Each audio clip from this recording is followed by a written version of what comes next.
الصلاة والسلام عليك يا سيدي يا رسول الله وعلى آلك وأصحابك يا سيدي يا نبي الله. الصلاة والسلام عليك يا سيدي يا خاتم النبيين وعلى آلك وأصحابك يا رحمة للعالمين.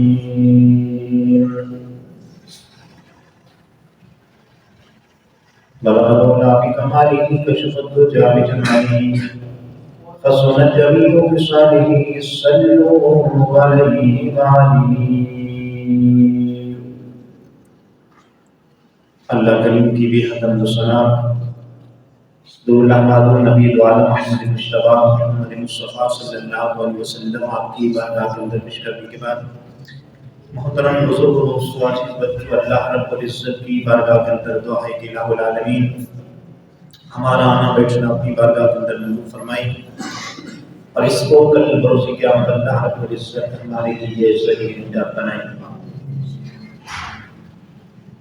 یہ ماہ مقدس بڑی رحمتوں والا ہے، بڑی برکتوں والا ہے.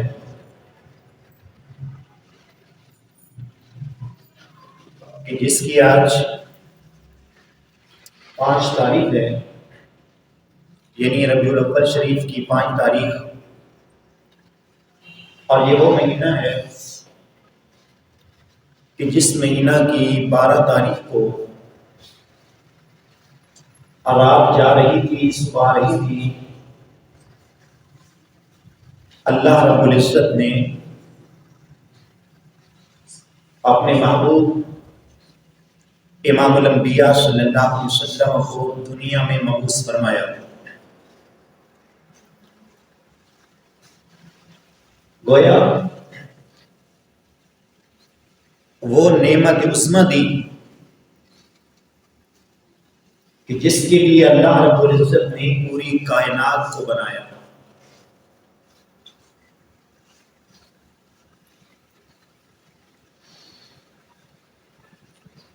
اللہ رب العزت ارشاد فرماتا ہے لولا محمد لما خلقتک.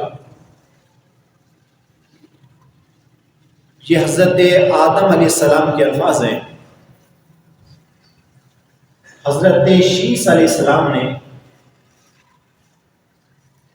اپنے باپ حضرت آدم علیہ السلام سے سوال کیا کہ نسل انسانی کے بعد آپ کی زیادہ فضیلت ہے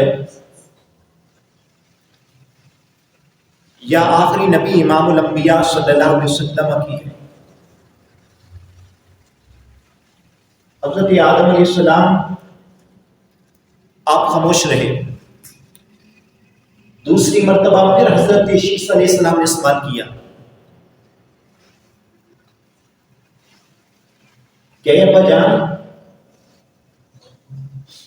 آپ افضل ہیں یا آخری نبی امام الانبیاء صلی اللہ علیہ وسلم افضل ہیں؟ آپ خاموش رہے. جب تیسری مرتبہ سوال کیا تو نسل انسانی کے بعد حضرت آدم علیہ السلام نے اپنے بیٹے شیس علیہ السلام کو فرمایا کہ اے شیس، سوال کیا تو پھر جواب بھی سنو. سوال یہ ہے کہ میں افضل ہوں یا آخری نبی امام الانبیاء صلی اللہ علیہ وسلم افضل ہے؟ تو اللہ رب العزت نے مجھے جب پیدا فرمایا تو یہ بھی بیان کر دیا تھا کہ لولا محمد لما خلقتک، کہ آدم، اگر میں نے امام الانبیاء حضرت محمد مصطفیٰ صلی اللہ علیہ وسلم کو پیدا نہ کرنا ہوتا تو تجھے بھی پیدا نہ فرماتا. اللہ رب العزت نے بلکہ یہاں تک ارشاد فرمایا کہ لولا کلمہ اظہرت ربوبیہ، اگر میں نے محمد کریم صلی اللہ علیہ وسلم کو پیدا نہ کرنا ہوتا تو اپنا رب ہونا بھی ظاہر نہ کرتا۔ اللہ رب العزت نے اس پوری کائنات کو امام الانبیاء صلی اللہ علیہ وسلم کے لیے سجایا، اور قرآن کریم متعدد جگہ پر ارشاد فرماتا ہے کہ محبوب تمہارے پاس دنیا میں تشریف لائے، اللہ رب العزت نے ان کو بڑی عظمتیں دی ہیں، ان کو بڑی رفتیں دی ہیں، اور قرآن کریم بیان کرتا ہے قد جاءکم من اللہ نور وکتاب مبین، کہ تحقیق تمہارے پاس آ گیا اللہ کا نور اور روشن کتاب۔ اس نور سے مراد مفسرین فرماتے ہیں کہ امام الانبیاء صلی اللہ علیہ وسلم کی ذات ہے، اور روشن کتاب سے مراد، کتاب مبین سے مراد امام الانبیاء صلی اللہ علیہ وسلم کے قلب اطہر پر ہونے والا کلام قرآن مجید ہے۔ اور اللہ رب العزت نے امام الانبیاء صلی اللہ علیہ وسلم کو کب پیدا فرمایا؟ آؤ نا پیارے سے آپ امام الانبیاء صلی اللہ علیہ وسلم کی بارگاہ میں چلتے ہیں۔ مشہور حدیث جن میں ایک حدیث امام الانبیاء صلی اللہ علیہ وسلم کی حضرت جابر رضی اللہ تعالیٰ عنہ روایت کرتے ہیں، محبوب کریم علیہ السلام کی بارگاہ میں سوال کرتے ہیں، یا رسول اللہ صلی اللہ علیہ وسلم اخبرنی، مجھے خبر دیجئے، اللہ رب العزت نے پوری کائنات پیدا فرمانے سے پہلے، سب سے پہلے اللہ رب العزت نے کس چیز کو پیدا فرمایا؟ یہ جابر سوال کر رہے ہیں کہ یا رسول اللہ مجھے بتائیے کہ رب نے سب سے پہلے کس چیز کو پیدا فرمایا؟ میرے اور آپ کے آقا امام الانبیاء صلی اللہ علیہ وسلم نے فرمایا، یا جابر ان اللہ تعالی خلق قبل الاشیاء نور نبیک من نورہ۔ اے جابر، اللہ رب العزت نے سب سے پہلے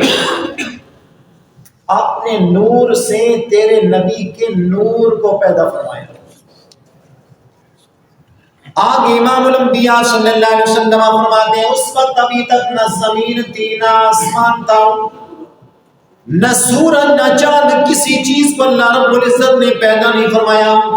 سب سے پہلے اللہ رب العزت نے امام الانبیاء صلی اللہ علیہ وسلم کے نور کو اپنے نور سے پیدا فرمایا۔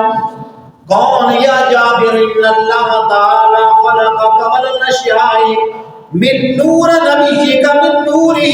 فرمایا جابر سب سے پہلے اللہ رب العزت نے تیرے نبی کے نور کو اپنے نور سے پیدا فرمایا۔ تو پتہ چلا کہ رب کائنات نے جب انسانوں کو بنانا چاہا، کائنات کو بنانا چاہا، تو سب سے پہلے اپنے نور سے اپنے محبوب کے نور کو پیدا فرمایا۔ ایک حدیث۔ دوسری حدیث، اللہ رب العزت کا پیارا فرشتہ 1,24,000 کا موپیش انبیاء کرام کا سیابی، تورات لے کر نبی پر لے کر آنے والا، زبور اللہ رب العزت کے پیارے نبی کے پاس لے کر آنے والا، انجیل کو لے کر آنے والا، قرآن کریم کو لے کر امام الانبیاء صلی اللہ علیہ وسلم کی بارگاہ میں آنے والا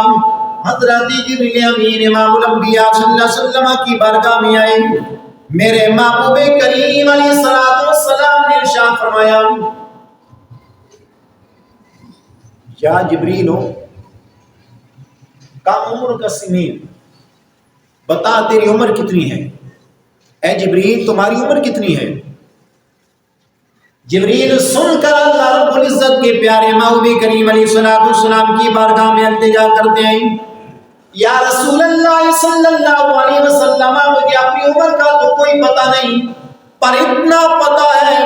جب سے اللہ رب العزت نے مجھے پیدا فرمایا میں چوتھے جہاں پہ دیکھتا تھا ایک ستارہ چمکتا تھا، اور وہ ایسا ستارہ تھا کہ چمکتا پھر ڈوب جاتا۔ یا رسول اللہ پھر 70,000 سال کے بعد نمودار ہوتا، پھر ڈوب جاتا، پھر 70,000 سال کے بعد پھر نمودار ہوتا، پھر ڈوب جاتا۔ یا رسول اللہ میں اس کو دیکھتا رہتا، پھر مجھے اس سے محبت ہو گئی۔ اب جب وہ ڈوب جاتا میں اس انتظار میں رہتا کب وہ ستارہ میرے سامنے آئے گا، میں اس کو دیکھوں گا۔ امام الانبیاء صلی اللہ علیہ وسلم کی بارگاہ میں عرض کرتے ہیں یا رسول اللہ چوتھی جا پہ وہ ستارہ جو چمکتا تھا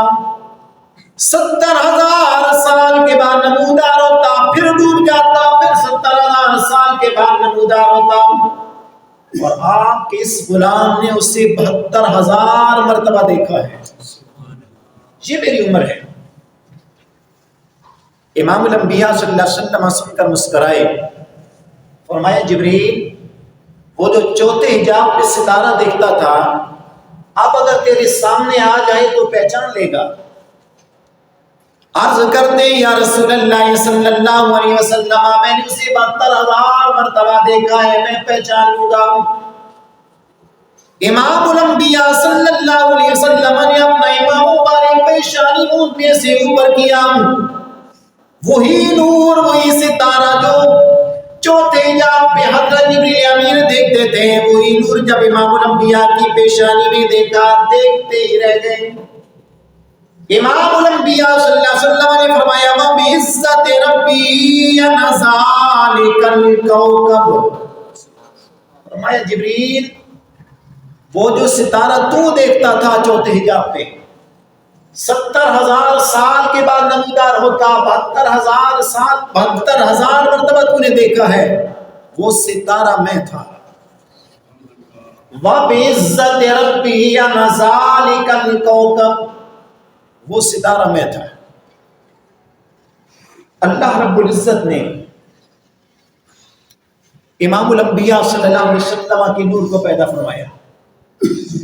محدثین فرماتے ہیں اللہ رب العزت نے جہاں چاہا امام الانبیاء صلی اللہ علیہ وسلم کے نور کو رکھا، اس نور نے 70,000 سال قیام کیا، 70,000 سال وہ رکوع میں رہا، 70,000 سال وہ سجدے میں رہا، اللہ رب العزت کی تسبیح و تحلیل کرتا رہا۔ پھر اللہ رب العزت نے اس نور سے پھر 4 حصے فرمائے، اس نور کے پھر اللہ رب العزت نے 4 حصے فرمائے۔ ایک حصے سے اللہ رب العزت نے قلم کو بنا دیا، ایک حصے سے اللہ رب العزت نے لوح کو بنا دیا، ایک حصے سے اللہ رب العزت نے عرش کو بنا دیا، ایک حصے سے اللہ رب العزت نے پوری کائنات کو بنا دیا۔ اس نور کے 4 حصے فرمائے، ایک سے لوح کو، دوسرے سے قلم کو، تیسرے سے اللہ رب العزت کے عرش کو، چوتھے سے پوری کائنات کو بنا دیا۔ گویا کہ امام الانبیاء صلی اللہ علیہ وسلم کے صدقہ ہے یہ پوری کائنات۔ امام الانبیاء صلی اللہ علیہ وسلم کے نور کو اللہ رب العزت نے پیدا فرمایا، اور پھر وہی نور اللہ رب العزت کی قربتوں میں رہا، اللہ رب العزت کی تسبیح و تحلیل کرتا رہا، 70,000 سال قیام بھی کرتا رہا، 70,000 سال رکوع میں رہا، 70,000 سال سجدے میں رہا۔ پھر وہی نور اللہ رب العزت نے جب حضرت آدم علیہ السلام کو پیدا فرمایا، اب آدم علیہ السلام رہتے ہیں، آنکھ کھولی عرش پہ دیکھا، اللہ رب العزت کے عرش پہ لکھا ہوا تھا لا الہ الا اللہ محمد الرسول اللہ۔ اللہ رب العزت کی حمد و ثنا بھی لکھی ہوئی تھی، اللہ رب العزت کا نام بھی لکھا ہوا تھا، وہی کلمہ اللہ رب العزت نے اپنے نام کے ساتھ پیارے مصطفیٰ کا نام بھی لگایا ہوا تھا، عرش پہ لکھا ہوا تھا لا الہ الا اللہ محمد الرسول اللہ۔ اب حضرت آدم علیہ السلام کا جب پیدا فرمایا وہی نور حضرت آدم علیہ السلام کی پشت میں رکھا گیا، اور فرشتے، نورانی فرشتے حضرت آدم علیہ السلام کی پشت کے پیچھے ہاتھ باندھ کر کھڑے ہوتے ہیں، ہاتھ باندھ کر سروں کو جھکا کر حضرت آدم علیہ السلام کی پشت کے پیچھے کھڑے ہوتے ہیں۔ اللہ رب العزت نے جو امام الانبیاء صلی اللہ علیہ وسلم کا نور حضرت آدم علیہ السلام کی پشت میں رکھا تھا، اس کی زیارت کرتے رہتے ہیں۔ حضرت آدم علیہ السلام نے اللہ رب العزت کی بارگاہ میں التجا کی، مولا کریم تو میری پشت میں تو نے کیا رکھا ہے؟ یہ تیرے نورانی فرشتے ہاتھ باندھ کر میری پشت کے پیچھے کھڑے ہوتے ہیں۔ اللہ رب العزت نے فرمایا کہ آدم، جس محبوب کے لیے کائنات کو بنایا، تجھے بنایا، اس کا دل تیری پشت میں رکھ دیا ہے۔ اب حضرت آدم علیہ السلام نے اللہ رب العزت کی بارگاہ میں التجا کی، مولا کریم اس نور کو میرے سامنے کر دیں تاکہ تیرے فرشتے میری پشت کے پیچھے کھڑے نہ ہو بلکہ میرے سامنے کھڑے ہوں۔ اٹھاؤ حدیث کی کتابوں کو، امام الانبیاء صلی اللہ علیہ وسلم فرماتے ہیں وہ امام الانبیاء صلی اللہ علیہ وسلم کا نور اللہ رب العزت نے حضرت آدم علیہ السلام کی پیشانی میں رکھ دیا۔ اب وہی فرشتے ہاتھ باندھ کر حضرت آدم علیہ السلام کے سامنے کھڑے ہو کر نور کی زیارت کرتے ہیں۔ اب سامنے کھڑے ہوتے ہیں، اب پھر محبت ہو گئی۔ حضرت آدم علیہ السلام عرض کرتے ہیں کہ مولا کریم اب میں اس نور کو دیکھنا چاہتا ہوں۔ اللہ رب العزت نے امام الانبیاء صلی اللہ علیہ وسلم کا وہ نور حضرت آدم علیہ السلام کے انگوٹھوں کے ناخنوں میں ظاہر کر دیا، اور جب حضرت آدم علیہ السلام نے دیکھا تو چوم کر آنکھوں پہ لگا دیا۔ اللہ رب العزت نے امام الانبیاء صلی اللہ علیہ وسلم کو بڑی رفتوں سے نوازا تھا، وہی نور منتقل ہو کر اللہ رب العزت کے پاک رہنا، اللہ رب العزت کے مخلوق کی عورتوں کے پاک رحموں میں آیا، منتقل ہوتا ہوتا حضرت عبداللہ میں آیا، پھر منتقل ہو کر حضرت آمنہ رضی اللہ تعالی عنہا کی شکم پاک میں آ گیا۔ اور اللہ رب العزت نے امام الانبیاء صلی اللہ علیہ وسلم کو اتنی رفتوں سے نوازا تھا، حضرت آدم علیہ السلام سے لے کر حضرت عیسیٰ علیہ السلام تک جتنے بھی انبیاء کرام آئے، جتنے بھی اللہ رب العزت نے نبیوں کو پیدا فرمایا، اپنی امتوں میں بھیجا، رسولوں کو اپنی امتوں میں بھیجا، انہوں نے اعلان کر دیا ایک اللہ رب العزت کا محبوب آئے گا، جس کا نام ہے نامی محمد مصطفیٰ صلی اللہ علیہ وسلم ہوگا۔ اعلان کرتے آئے، اور ایک یمن کا بادشاہ تھا، امام الانبیاء صلی اللہ علیہ وسلم کی پیدائش سے 2000 سال پہلے وہ یمن سے چل کر مکہ المکرمہ میں آیا، اور وہاں آ کر جس جگہ بھی وہ رہتا ٹھہرتا، وہاں کے لوگ اس کا استقبال کیا کرتے تھے، اس کی تعظیم کیا کرتے تھے۔ جب وہ مکہ المکرمہ میں پہنچا، وہاں پر اس کی تعظیم نہ کی گئی تو لوگوں سے پوچھنے لگا کہ لوگوں مجھے بتائیے کہ جہاں بھی میں گیا وہاں لوگوں نے میرا استقبال کیا، لیکن یہاں آ کر کسی نے مجھے پوچھا تک نہیں ہے، کیا وجہ ہے؟ تو بتایا گیا کہ یہاں ایک گھر ہے، حرمت والا گھر ہے، کہ جس کی وجہ سے لوگ اس کی عزت کرتے ہیں، جس کی وجہ سے بڑے بادشاہ بھی آ جائیں تو اس کے مقابلے میں ان کی کوئی عزت نہیں ہے۔ جب اس نے سنا تو دل میں کہا کہ میں اس اللہ رب العزت کے گھر کو گرا دوں گا، ان کے باسیوں کو قتل کر دوں گا۔ جب یہ ارادہ کیا تو اللہ رب العزت نے اسے ایک ایسی بیماری لگائی کہ اس کے منہ سے بدبودار پانی آتا، اس کے کانوں سے بدبودار پانی آتا، اور اس کی آنکھوں سے بدبودار پانی آتا۔ جتنے بھی حکامات تھے تمام دوائیں کر کے تھک گئے، لیکن اس کی بیماری ٹھیک نہ ہوئی۔ اور اس کی بدبودار پانی کی وجہ سے لوگ اس کو چھوڑ کر دوسری سائڈ چلے گئے۔ تو ایک حکیم آیا کہنے لگا کہ بادشاہ سلامت، اگر آپ اپنے دل کی بات مجھے بتا دیں تو شاید میں آپ کا علاج کر سکوں۔ تو کہنے لگا جب میں یہاں پہ آیا تو میری تعظیم نہیں کی گئی، تو میں نے ارادہ کیا کہ میں اللہ رب العزت کے گھر کو گرا دوں گا، یہاں ان کے جو باسی ہیں ان کو قتل کر دوں گا۔ تو کہنے لگا کہ اس رب کائنات کا گھر ہے کہ جس نے پوری کائنات کو پیدا فرمایا، اگر تو یہی ارادہ اگر ترک جس وقت تک نہیں کرے گا اس وقت تک تمہاری بیماری ٹھیک نہیں ہوگی، لہٰذا اللہ رب العزت کی بارگاہ میں توبہ کر لے۔ اس نے سچے دل کے ساتھ توبہ کی، وہ بیماری ختم ہوئی۔ اب جب یہاں سے لے کر